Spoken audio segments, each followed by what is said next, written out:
views expressed on this program are those of the hosts, guests, and callers, and are not necessarily those of this station, its management, or other advertisers. You're listening to Transformation Talk Radio.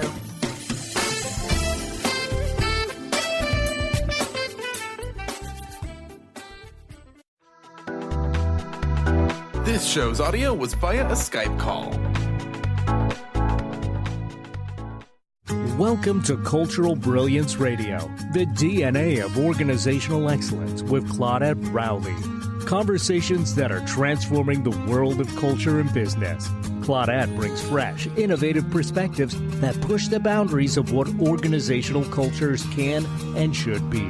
Learn how to catalyze your organization's workforce into an authentic, intentional, and financially successful culture. Now here's your host, Claudette Rowley. Hi, everybody. I'm Claudette Rowley, and you are listening to Cultural Brilliance, the DNA of organizational excellence on Transformation Talk Radio.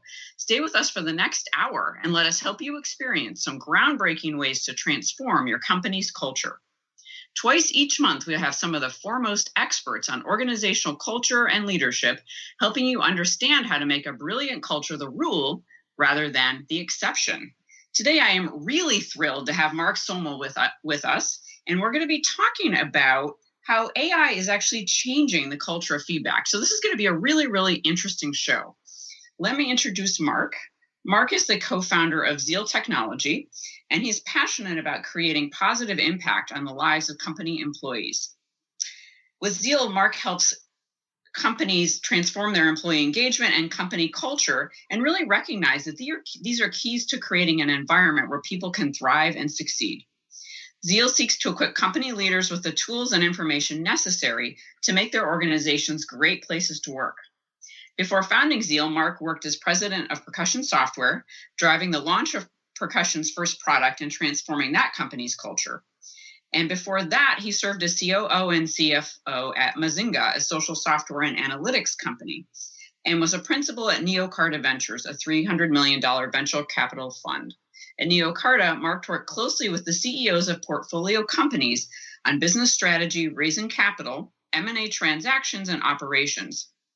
After beginning his career at Oracle, he helped to grow the Oracle financing division from a $150 million U.S. operation to a $500 million global business. Mark holds a BA in quantitative economics from Stanford and an MBA from the Wharton School at the University of Pennsylvania. Welcome, Mark. Thank you, Claudette. Glad to be here. Yeah, I'm really glad you're here. I'm looking forward to this conversation. I think it's going to be so interesting for listeners. So I know you're a co-founder of Zeal Technology, and for anybody who's new to your company and to this particular space, the AI space, can you tell us a little bit about what you guys are seeking to do? Sure. So we help companies, organizations with employee engagement or organizational culture. We do that through artificial intelligence, and we do it two ways. We use our AI two ways. One is with a chatbot, which interacts with employees. And two is we use some artificial intelligence techniques around sentiment analysis and crunching through our data to help you understand what's going on with your business. So you're really bringing, and I know we're going to talk about this more a little later in the show, but you're really bringing data into something that can be so nebulous, right? Like culture and engagement. Wow. Yeah, it's fun. And yeah. You know, we do talk to a lot of HR leaders and people strategy leaders. And, the funny story I like to tell as we got started is, typically an HR leader goes into a leadership team meeting with slides about how everything's going in the business. And, they're in those meetings, you might see a sales leader with detailed pipeline reports and numbers, and a marketing leader with their MQLs and all these other data. And the people operations leaders in there with a couple slides about recruiting and when you're throwing the next party. And we realized that we can do a lot better than that. Let's get some data around the people. Right. We can't replace the people in the business in terms of having human to human relationships, but let's get some data around people. Yeah, I love that. I was chuckling when you talked about slides, people coming in with their PowerPoints all ready to go, right? Mm-hmm. Yeah. So Tell us about founding Zeal. What's the story there? What prompted you all to come together and do this? Yeah, so there was a group of 5 of us that had worked together for a couple of years at Percussion, and we had some great experiences there. But we also saw, that was a smallish company in the 80 to 100 people range, just how the culture and morale can shift very quickly. And the things I notice as a leader, sometimes news travels very slowly upward to me. And what my co-founders notice is that it could be the smallest thing could have actually, a massive impact on morale.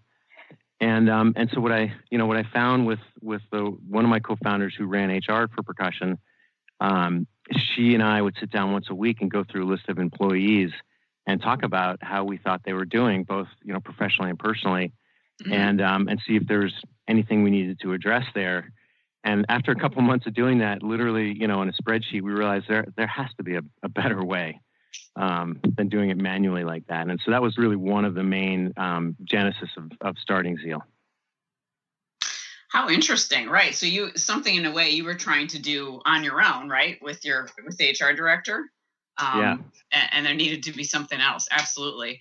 And so there was also, you guys have a why. It seems when I've looked at your website, you have a really clear reason for being. Can you tell us more about that? Yeah, I mean, we're very purpose-focused driven organization. And, our founding story is as much about picking the people that we wanted to work with. Uh-huh. And that's a really important thing for us. And, as we carry that forward in our business and our own purpose, our purpose is really about making companies great places to work, because we realized if we can create a great company on our own and we have these ideas on how to help other people, why just do it for ourselves? Let's see if we can help every company out there make themselves better. Mm-hmm. Absolutely. And you have an interesting story you told me, right? About how you were a VC, right? Yeah. And an entrepreneur, and now you become an entrepreneur, and there was a whole metamorphosis there, wasn't it? Wasn't there? Yeah, there really was. We, as I sometimes jokingly refer to as having an MBA from Wharton, I might be the least qualified person on the planet to care about people. And that's not fair to my fellow Wharton graduates, because there's really quite incredible people out there. But it's just reputationally, you come out of business school with these tools around understanding financials and doing due diligence and digging into details. And the business schools do their best to try to help you, help train you around people and management. But the reality is until you experience it on a day-to-day basis, until you experience somebody coming to you and say, my child is sick, I have to go get them from school, but you have a huge deadline for tomorrow, and you have to look the person in the eye and realize that what they really need in that moment is compassion. Mm-hmm. And you don't get that in business school, and so you alluded to this my own personal transformation.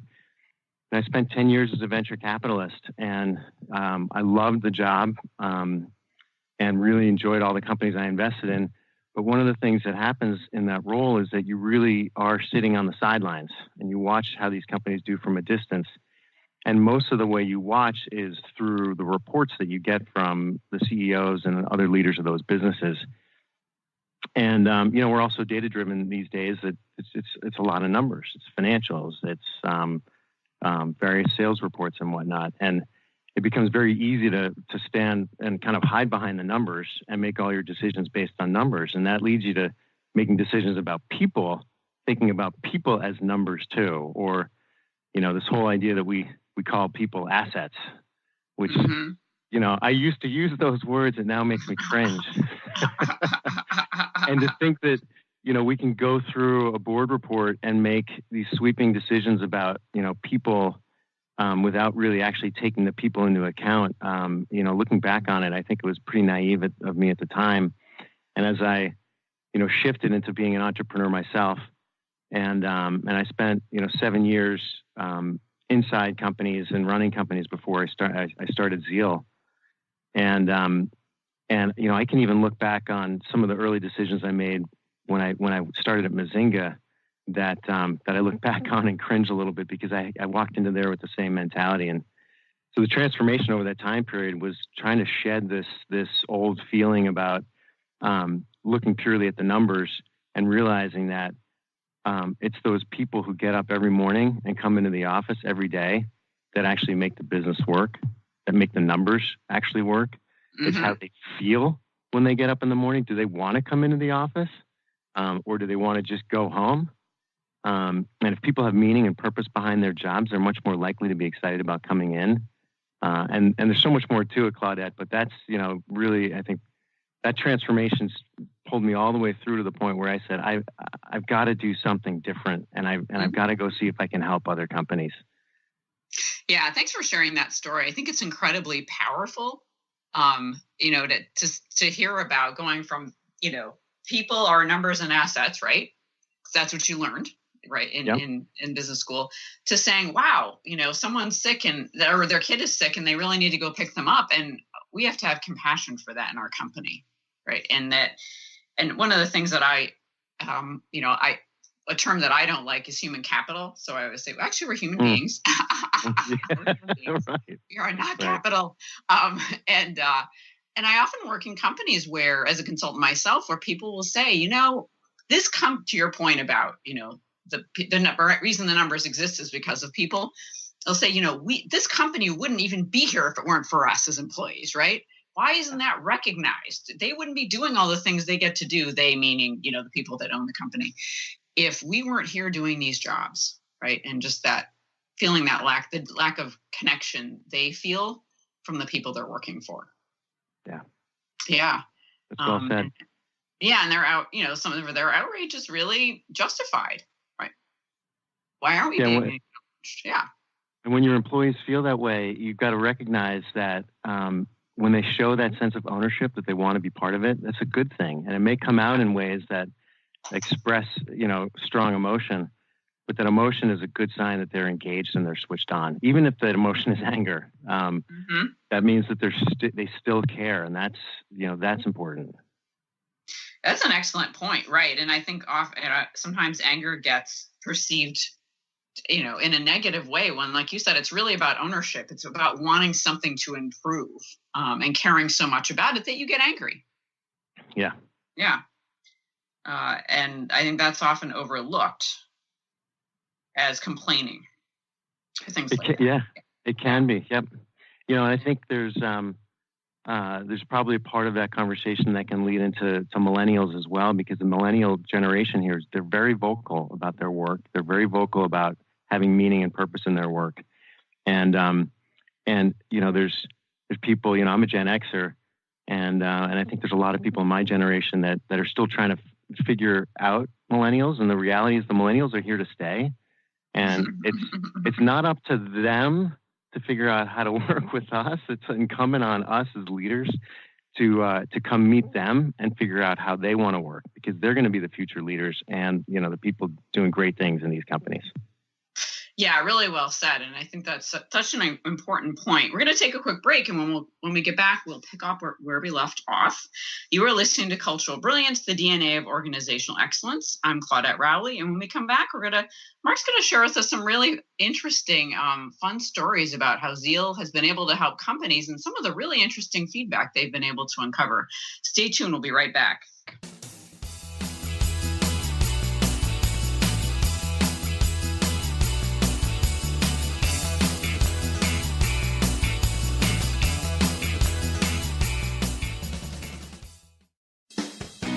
Wow. Hey, everyone. Welcome. Welcome to the Dr. Pat Show. This is Talk Radio to Thrive By. I'm telling you, I got to pinch myself some days, because when each of us gets called to do something that we so not thought was in our wheelhouse to do for a purpose that's so much greater than us, we get to show up and shine. If you would like to show up and shine on the Dr. Pat Show as a co-host or sponsor, send us an email to inspire@thedrpatshow.com. Stay juicy. Tune in to Your Juicy Love with me, Una Drake, co-hosting monthly with Dr. Pat, and every second Monday at 12 p.m. on Transformation Talk Radio. My show, Your Juicy Love, helps you find the dynamic, life-affirming love you've always wanted. Transform your relationships and bring peace, joy, and juicy, juicy love to planet Earth. For more information, visit unadrake.com. On the cutting edge of the new mainstream, Christine Upchurch is passionate about bringing together science, psychology, and spirituality in a way that can be applied to our everyday lives for true transformation. The Christine Upchurch Show, stellar conversations to illuminate your journey, engages some of the most outstanding visionaries on the planet in lively dialogue to inspire you to become that bright light you're meant to be. Join Christine every Friday at 11 a.m. Pacific Time on KKNW, AM 1150, and Transformation Talk Radio. If you have been struggling with fear and anxiety, you know how debilitating these emotions can be. You constantly doubt yourself, you can't make decisions, and feel more and more insecure and stuck. Dr. Friedman Schaub's book, The Fear and Anxiety Solution, will provide you with the insights and tools to break through these challenges. Through a step-by-step process, Dr. Schaub explains how to resolve the subconscious root causes of fear and anxiety and build a strong foundation of inner peace and confidence. Visit www.thefearandanxietysolution.com and get your copy now. Order your copy of Dr. Friedman Schaub's The Fear and Anxiety Solution today. Visit thefearandanxietysolution.com for more information. Choose the new earth on the Cornelia Stephanie Show. Tune in each week on Transformation Talk Radio as Cornelia takes listeners on an odyssey of higher consciousness to inspire, educate, and empower. Cornelia guides people on the path of self-healing, peace, and liberation. The Cornelia Stephanie Show is your catalyst for anchoring heaven on earth on a global scale. For more information, go to corneliastephanie.com.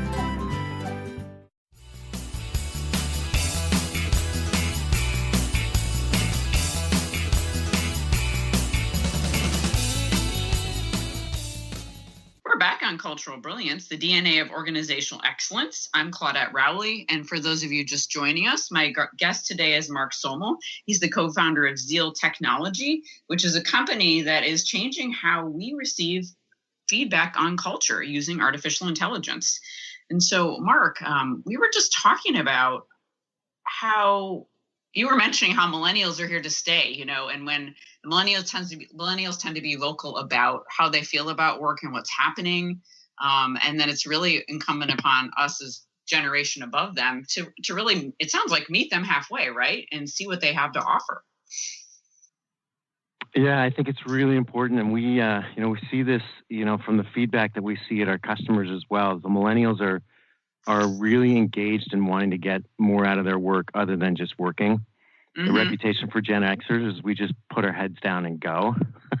Not sure why that is. Somebody else will probably have a reason for that. But we have this generation coming through that really care about what they do. And if we can meet them halfway, or if we have to go farther, if we can meet them farther, and they apply that sense of purpose they have to helping our businesses and helping the businesses they're a part of, then that can be very powerful. And we also have to recognize that this next generation coming through sees their careers as pretty fluid. And we used to think about retaining employees as, how do we keep people in their seats? And at Zeal, and I think at a lot of companies we've talked to, people look at this millennial generation and realize, well, we're going to have this group of people for 2 or 3 years. Let's get the most out of them. And the only way we get the most out of them is by launching them on their careers and giving them something that they can really sink their teeth into. And I think that's good for businesses because it's treating the employees the right way. Yeah, the millennials have done us a service, and from that perspective, right? Really asking to be treated. And I think too, there's a sense of them caring about their work, but also wanting it to be incredibly purposeful. Yeah. And when I almost 20 years ago, when I started out as a coach, one of the things that I did a lot of work with at the time was helping people discover their life purpose or find careers that really worked for them. Because as you said, previous generations, you just put your head down. You got a law degree, you did whatever, right? And you worked. And then it was when people were in their mid 30s to 40s, even early 50s, when they started to say, I don't like this. I want something, that's more in alignment with who I am as a person. And millennials are there more at the beginning, right, of thinking that way.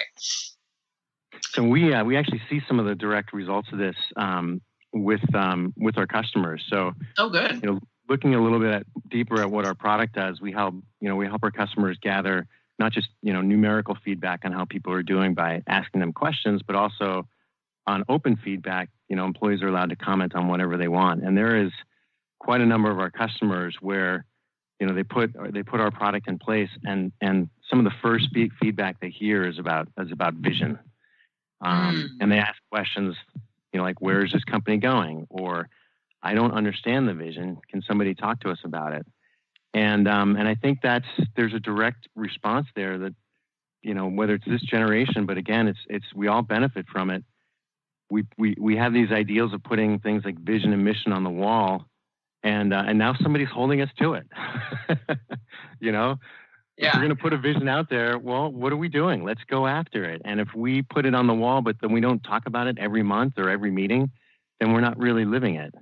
And so I find it fascinating that we get a lot of that feedback from our customers. That's great. And it reminds me, I've had two guests recently, just coincidentally, who both mentioned that when Enron was going through their big collapse, they had the value of integrity pasted on the walls of their company. Yeah. So, right. Yeah. So that doesn't, but yeah, this vision about where companies are, where's the company going? What are the values? So I know you have some really great stories about, because you've shared them with me, how you've been able to help specific companies really uncover key pieces of information that were impacting morale. Do you want to share one of those with us? Sure. So there's one of my favorite stories from about a year ago, shows the power of gathering real-time feedback from your employees and make sure you're doing it on a consistent basis. There are a lot of companies that still do annual or semi-annual engagement surveys, and those capture discrete moments in time, but they don't capture all the moments in between where there's so much going on. And as I alluded to, with my experience in founding Zeal, morale can shift on a moment's notice. So we had one of our customers about a year ago, their morale scores that we were recording dropped by 40% in a matter of a week. Mm-hmm. And then I got a phone call from the CEO and the CPO there asking, Mark, what's going on? Mm-hmm. And I kind of jokingly responded, well, I'm not there, so I don't know, but let's go find out. Let's go ask everyone. And so they used our product to send out some additional anonymous questions, and that was all prompted to a town hall meeting where they could speak openly with people. And what they found with the anonymous response that they got back from the employees is that there was a rumor going around that the company was for sale. Mm. And when that happens, what do most people worry about? They worry about their jobs. Oh, yeah. And so that's why morale fell off a cliff. The company reacted immediately. So kudos to them. They held a town hall and they talked about it, openly with the entire company. And, looking at the charts that we track for them, morale rebounded within a week or two back on its kind of typical track.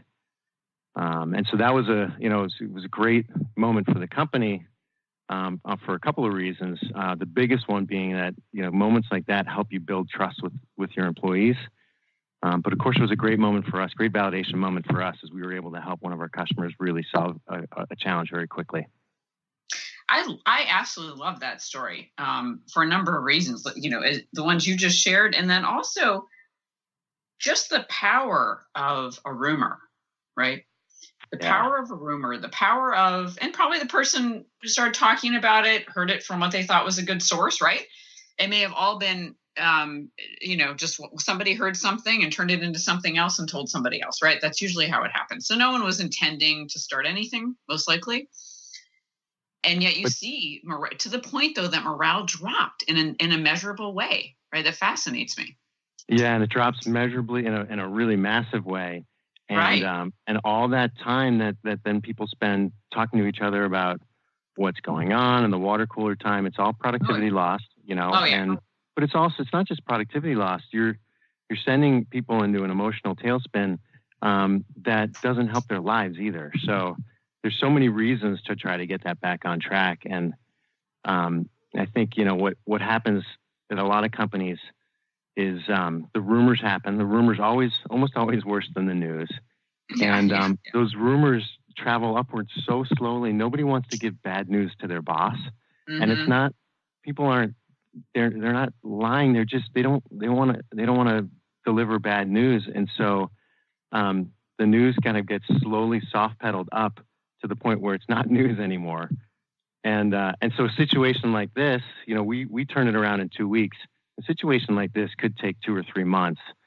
And that's a lot of stress on the organization that you can really do without with, you know, using technology like ours. I agree. It's the stress, like you said, the less productivity, but more importantly, the stress on the people, right? And the people who are going home thinking, I wonder if I should just put my resume together, right? And they're thinking about that, and then they're distracted at work. And then the leaders in the organization don't know yet, so they're wondering what the heck is going on, right? What's changed? We don't get it. We can't figure it out. So they're distracted by it. It could just go on and on, right? So that is such a great story of it was like a really quick turnaround, right? Got to the bottom of it. They had the town hall meeting and things rebounded. Yeah, that's right. And it's, you know, that highlights a particular issue that we were able to help with immediately. You know, there are other things that people give feedback on that you may not be able to act on right away. And one of my favorite stories, because it's just happened 2 weeks ago, so it's really, really front of mind, is one of our customers came back to us and told us that they had the most interesting piece of feedback. And again, kudos to them. They addressed it immediately in a town hall, but they collected questions for a town hall meeting. And one of the questions they got from their employees, and this is a tech company. Mm-hmm. So mind you, with everything that's going on in the news these days, this person asked the question, why aren't there more women on our senior leadership team? Wow, good for them. That's a brave question. Yeah. And I would say equally, you know, brave of the CEO of that company to put that right out on the table in front of the entire company and say, look, somebody just asked this question, and it's a really important question. And it's the kind of feedback that as a company you may not be able to act on in the moment and change. But, you know, there's no better way to build trust with the employees by at least bringing it up, starting the conversation with people and talking about, you know, how you think it's important and how you can address that in the future as a business. Mm-hmm. Mm-hmm. And when people raise important questions like that, in whatever form they're raised, I agree. If they're not addressed and there's not the opportunity to have a dialogue around it, then it will really fray trust, right? And people will shut down. When they ask that kind of a courageous question. Yeah, you know, and in a way that that the person's looking to engage. And so it's another one of those great questions that, you know, the first time you read it, you might say, oh my goodness, how do we deal with this? But if you really step back and think about the person, you know, put your empathy hat on and say, why were they asking that question? Mm-hmm. Well, they asked that question because they really actually care. You know, they care about the business. Mm-hmm. And we alluded to this before. They care about having gender equality, which is a really important issue that we see particularly in the tech industry. Mm-hmm. And those are all good things. So, you know, let's address this, you know, in any way that we can, but put it on the table with people. Absolutely. Absolutely. We're going to actually take a quick break. And when we come back, Mark's going to share a few more stories with us, which I love. These stories bring to light how important it is to address these issues, and in some ways how easy it can be to at least get these conversations started. I'm Claudette Rowley, and you are listening to Cultural Brilliance Radio. Stay tuned. We'll be right back.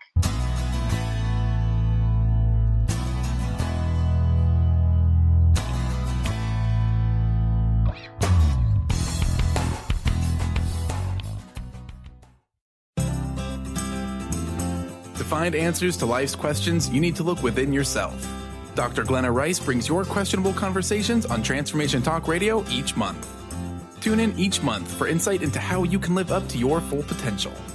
Dr. Glenna is a physical therapist, certified Access Consciousness, and Access Body Class facilitator. How does it get any better than this? For more information on Dr. Glenna Rice and her work, visit glennarice.com. Winning at the game of money. Lynn Brown is now offering Full Spectrum Finance, a progressive 12-month program that will help you to navigate through the mechanics of financial expansion. Finally, a financial planner who looks at the full spectrum of money and abundance. Engage you in the mental, physical, and energetic aspects of finance. This is Full Spectrum Finance. Are you ready to get into it? For more information, go to fullspectrumfinance.com. Tune in to the hit show Raging Skillet Radio, Mouthing Off with Chef Rossi. Chef Rossi mouths off about different subjects in pursuit of breaking down walls and opening up your minds. She and Dr. Pat banter back and forth, taking from the headlines of the day on subjects that reach beyond what goes on in the world into your hearts. And go to theragingskillet.com to find out more and let Chef Rossi know what's on your mind. Tune in to The Truth is Funny with Colette Steffen each Wednesday at 8 a.m. Pacific, 11 a.m. Eastern on TransformationTalkRadio.com. This hit show will have you thinking outside the box and riding the wave of infinite potential. Join Colette on the Higher Self Network, inspiring listeners to shine their brilliance and ensure success while roaring with laughter as they recognize the humor of the giant cosmic joke. Visit thetruthisfunny.com. Choose the new earth on the Cornelia Stephanie Show. Tune in each week on Transformation Talk Radio as Cornelia takes listeners on an odyssey of higher consciousness to inspire, educate, and empower. Cornelia guides people on the path of self-healing, peace, and liberation. The Cornelia Stephanie Show is your catalyst for anchoring heaven on earth on a global scale. For more information, go to corneliastephanie.com. Living Lighter Radio with Jason and Patricia. We have an ecosystem approach to your life. Tune in weekly every Monday at 1 p.m. Pacific on Transformation Talk Radio as we, Jason and Patricia, discuss what's truly holding you back. We offer you the tools you need to reach your goals and at the same time be living lighter. For more information about Living Lighter, visit www.livinglighter.org.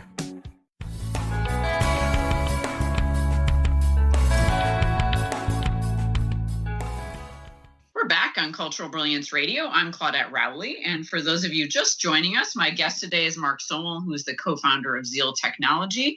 And Mark and I have been having a really fun and interesting conversation about a whole different way to approach feedback on your culture through artificial intelligence. So, Mark, you were just telling some really interesting stories about how your technology has been able to help companies in this very real world, right in the moment kind of a way. And I know you had a couple more that it sounded like they were, be really interesting for listeners to hear about. Do you mind diving right into those? Yeah, absolutely. We had a great story from a few months ago from another chief people officer who got a bunch of great feedback. And again, you can see there's a commonality here of companies addressing this via town hall meetings, which really is about transparency. This company got a number of pieces of feedback, and we were just talking before about how there's some things you can act on and some things you can't, and that, as you prepare to get feedback from employees, you have to be, ready for that. And so this particular company got a couple of what I would call layups. So one of the pieces of feedback was the time of the town hall meetings, and they held them at noon on Fridays, and they served lunch, and I mean, who would have thought that would be a bad time to have a town hall meeting, right? Except for their team in Singapore, who was getting on the phone at midnight, trying to on a weekend night. So it's funny that that's just something that small came up, and it was so easy for them to address. They changed the time, and everyone was happy. But again, for whatever reason, somebody hadn't brought it up before. in that same town hall meeting, she got feedback that from apparently a number of men in the organization who were complaining about the cleanliness of the men's bathroom, and she got right up there in front of the employees, and she has whole philosophy was on transparency. If there was a piece of feedback out there, she was going to address it in some way, some form or another. So she said in the meeting, she said, "Now look, guys, we have a janitorial service come and clean the bathroom once a night. The rest of the day, it's on you." So she put it right back to them, and in a lot of ways, it was exactly what they needed to hear. And we've all seen that. Who's been in a company where nobody cleans up the dishes in the sink? I mean, everyone's seen that everywhere. It was just a really funny way for her to go address it. That it really is, especially because it's being cleaned every 24 hours, guys, right? So clean up after yourselves, otherwise, right? Right.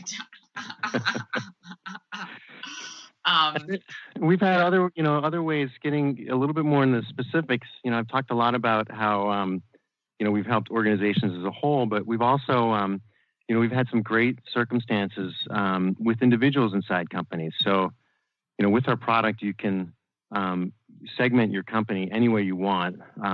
So you're not limited to a hierarchy. You can segment your company by tags, and we have customers who segment it by gender, by tenure, by department, of course, by any way they want. And what that allows you to do is get a little bit more granular in the organization. And there's a great story in one of our companies where if you look at their customer success team, that team's morale was lower than the rest of the company by 15% consistently every week after week after week.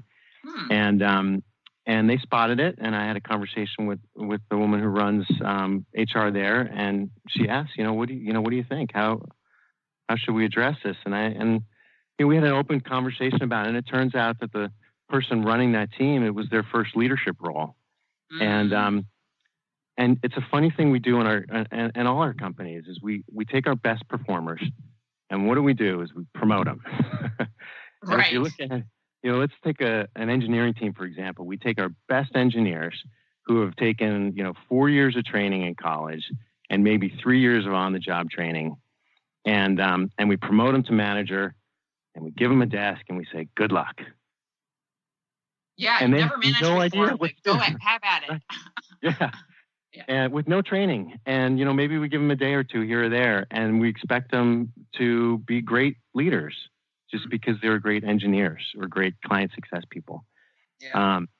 And in some ways, that's what we found with this person is they just needed some guidance, and so through a combination of some external training, some leadership training, as well as some mentorship from inside the company from some of the more experienced managers, this person got some great development that they needed, and within 6 months, the morale scores on their team, on that person's team, ended up being better than the rest of the company. It's a great success story for them. Yeah, and it just speaks to the power of this. It would have been hard for that information to float to the right person necessarily without what you guys were able to bring to the table, right? That the morale was 15% lower. Which is okay. We need to investigate that, right? There's something going on there, and it sounds like it was a real gift to the team, but also to that new manager who probably just needed some help, like you said, and learning what he or she needed to learn.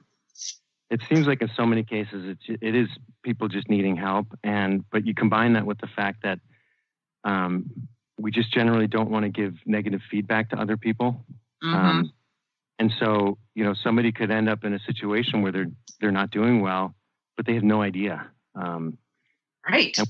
I think generally businesses are trying to get better at that.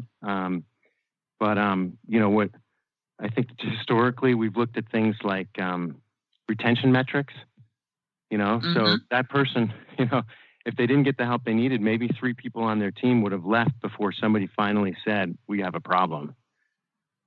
And by then, you've got 3 good people, right? Yeah, I had a situation recently on a project I'm on right now, cultural transformation. project, and it came to light through a series of events that there was someone in the organization that other folks had issues with for 8 years and had never said anything to this person's, this person's manager, right? This person's the leader that was responsible for this person. And it had never floated up to this person. He had absolutely no idea what was going on. And you can imagine the fallout from that and the damage that's been done just because, this person didn't get the feedback they needed to change what they were doing because nobody told them. So yeah, that's a tough situation. And I think the conventional wisdom out there is when attrition happens as a result of those types of situations, it's usually the A players that leave first. Yeah. Mm-hmm. And so we get ourselves in this weird loop where those A players leave before we actually react. And that's why we need to get feedback before it gets to that point and while we can still act on it. Yeah. Cause otherwise you end up with, some mediocrity, right? Within your organization potentially in terms of what, right. Talent and skill and things like that, or just I find that when feedback's not being given, whether that's positive or constructive, if it's not baked into what's happening, that the excellence in the organization, it's hard for that organization to really live into its potential excellence, without that feedback. Yeah, I think you're right. It's a great way to put it. Yeah. And so good thing you guys are around to help us with this. And one question I have, and I know you're going to talk a little bit more about AI and Ava, is in terms of, what you all have set up allows people to ask these anonymous questions, which is great, right? So they're asking questions they might not have asked before. I'm curious, have you gotten a sense, from your own, many leadership experiences or even the clients you're working with now, what has stopped those folks from asking those questions more directly? You know what I'm saying? Without needing to go through an anonymous vehicle or form. I think in a word, it's fear. Fear. Okay. And it results probably from a couple of things, but I think there are going to be a lot of people out there who have been in an organization where even an engagement survey ends up being used as a witch hunt. Yeah. And it just takes one of those in your career before you decide that you don't want to give honest feedback because you're worried about your job. Yeah. So we aspire to have this, complete trust and complete transparency. But, we have to recognize that people come with some of their own scars. And I think in an ideal world, we'd have organizations where you don't need anonymity, where people are just able to say whatever's on their mind.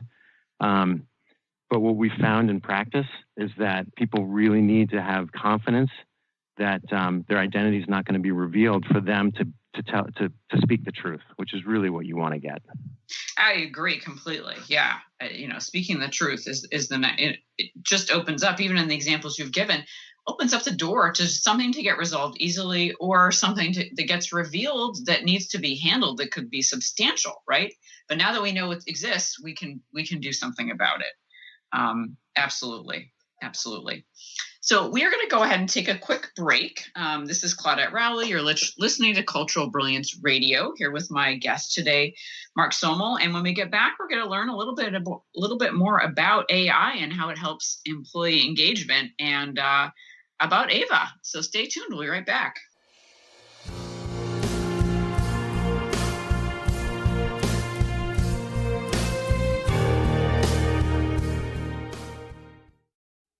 Is traditional medicine not working for you? Do you still feel as if your health isn't 100%? Here at the Holistic Medical Center, Dr. Nushin Darvish and the qualified staff look through the dimensions of wellness and start a healing plan prioritized to your needs. Our physicians assess the whole you until complete health is achieved. Get the help you need by visiting drdarvish.com or call 425-451-0404. Calling all moms, it's time to awaken your vibrant, intuitive, loving self in every area of your life. Join host Debbie Pokornik as she shares thoughts, stories, and tools to help you stand in your power. Listen to Vibrant, Powerful Moms helping everyday women create extraordinary lives. Mondays at 2:30 Pacific, 5:30 Eastern. For more information about Debbie, visit empoweringenergy.com. That's empowering with letters NRG.com.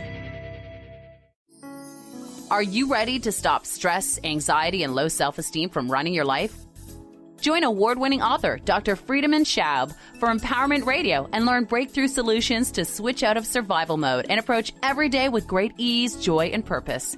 Tune in the first and third Wednesday at 11 a.m. Pacific to Empowerment Radio with host Dr. Friedemann Schaub on Transformation Talk Radio. Visit thefearandanxietysolution.com to learn more.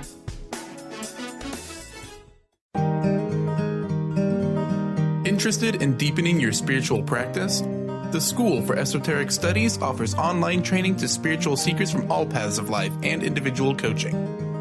Our courses synthesize Eastern and Western spiritual traditions based on meditation, study, and service applied to everyday life. To learn more about our courses and services, please visit www.esotericstudies.net.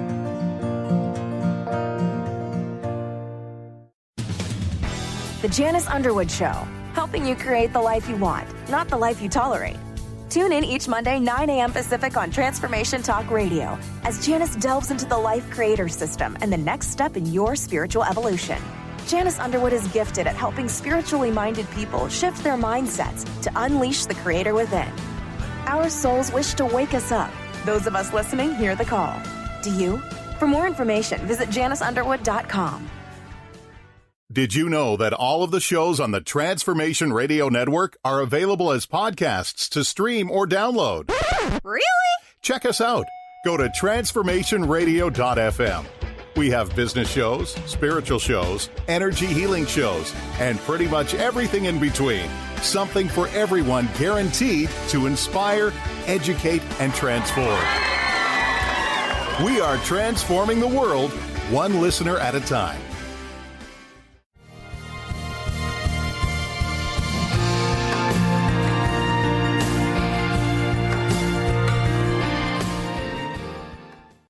Everybody, we're back on Cultural Brilliance Radio. I'm Claudette Rowley. I'm here with my guest today, Mark Somol. And Mark and I have been talking about how to really increase employee engagement and change company culture through the technology his company has formed that really gives employees an opportunity to share what's on their minds. And I know, Mark, you've shared some really insightful and practical stories with us. And I think we were shifting now into a little bit about, AI and the underpinnings of how this all works. Before we go there, though, as listeners are interested in learning more about what you guys do, what's the best way for them to find you? The best way is our website, which is just Zeal.Technology. And on this day and age of domain names, there's no .com at the end. Okay. Cutting edge. All right. Zeal.Technology. Excellent. And so tell us about, AI and Ava and whatever you'd like to share about how this makes what you do really work.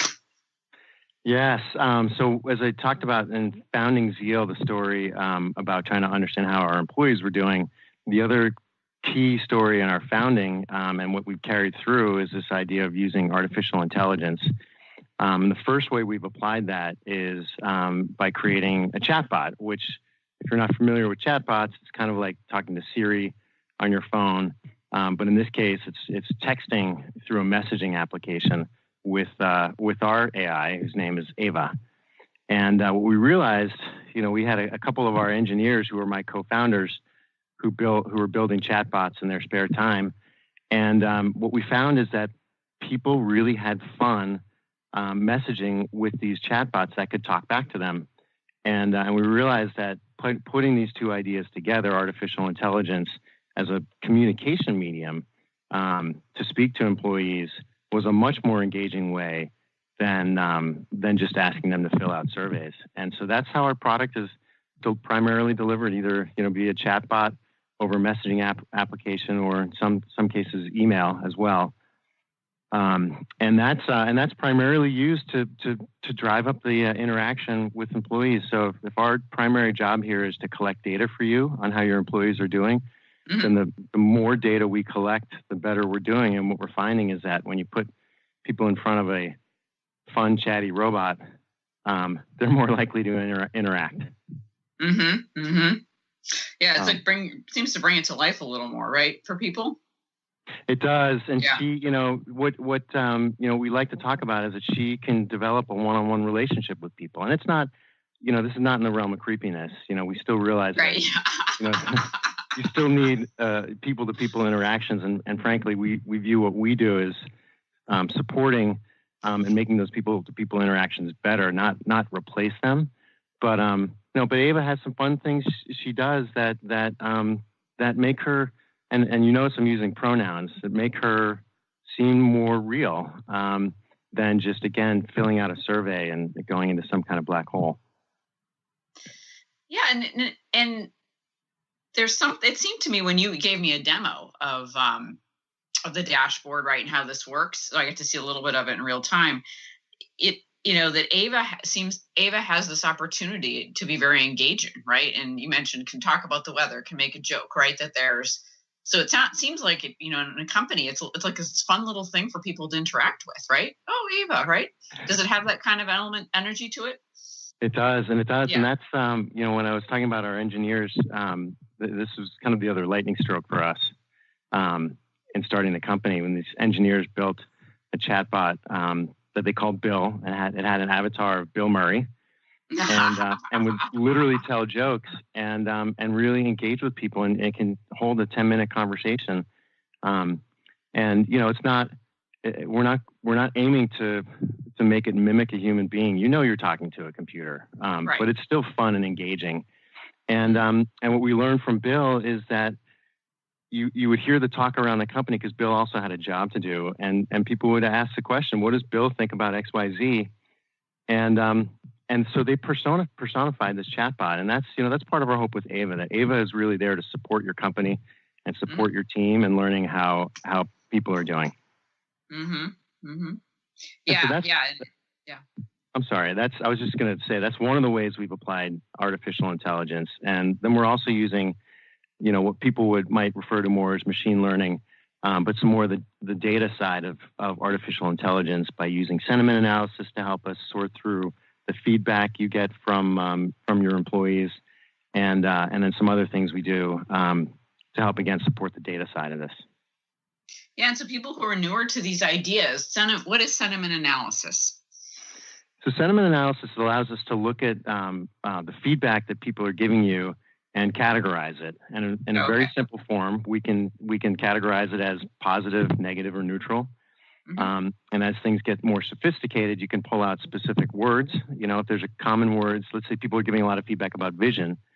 We pull out the word vision, and we can tell you if there's, positive or negative words associated with that. And so we help kind of peel back and find patterns in the feedback data. Okay, got it. So it's really about categorizing and looking at the patterns. Yeah.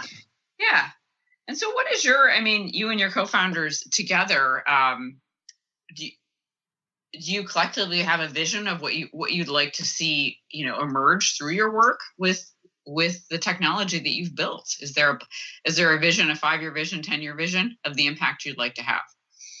Yeah, we think we can support every part of this human-to-human interaction inside companies, and it starts, starting with engagement. We think there's a ton to do around learning and development. And there's a lot more to do around employee self-service.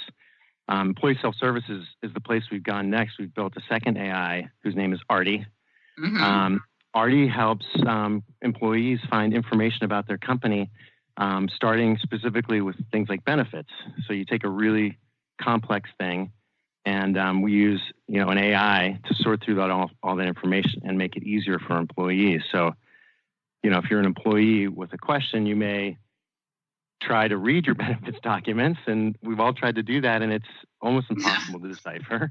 Exactly. So you pick up the phone and you call your HR manager, And unless that person's really trained in benefits, they say, wait, and they call the benefits person. Right. And you follow this chain, and it takes you hours and maybe days to get a response to your question. Well, we're applying AI to that problem. So the AI learns what's in your benefits. And as an employee, you can ask a question and get an answer right there, right on the spot. What a relief. Wow. That sounds great, right? Yeah. Just get an answer. Yeah, those documents are, usually, you need a special degree to read those. And so that sounds like such a breath of fresh air, I'm sure, for many, many people. Many people inside companies to be able to go to Artie and find the answer and then move on with their day, right? Easy. Stress-free. It's a great solution for the employees, and for the companies, it's a huge productivity increase because some of them are at the point where they've had to build call centers to address employee questions. And so it's expensive and time consuming. And we think we found a better way. Yeah. And I love the simplicity. I know it's not simple to build all of it, but the simplicity of the execution, right, of what the employee sees it sounds easy. It sounds easy and fun. So what great stuff, Mark. I love what you've shared today. It really sheds a whole different light on employee engagement, retention, culture, right? How we get feedback, how this can all be used to really help companies and employees have better experiences. I'm curious, what would you love to share? What's an idea or a thought or a couple of words that you'd love to leave listeners with today? What would you like them to, if they take away anything, what would you like them to take? Yeah, I'd love for them to stop and take the time to listen to their team, ask their teams for feedback. Yeah, absolutely. Stop and listen. Ask for feedback. And listen to it when you get it, right? Yeah, listen to it and then use that to build trust with people. Yeah, absolutely. Thank you so much for that. And Mark, thank you so much for being on the show. I really want to thank you for today. Thank you, Claudette. It's great to be here. So happy you were here. And thanks for sharing such great information. I want to thank all of you for tuning in to Cultural Brilliance Radio. As always, we had a great time.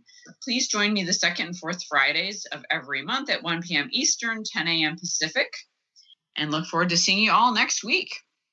Have a great day. You've been listening to the hit show Cultural Brilliance Radio, the DNA of organizational excellence with Claudette Rowley. Conversations that are transforming the world of culture and business.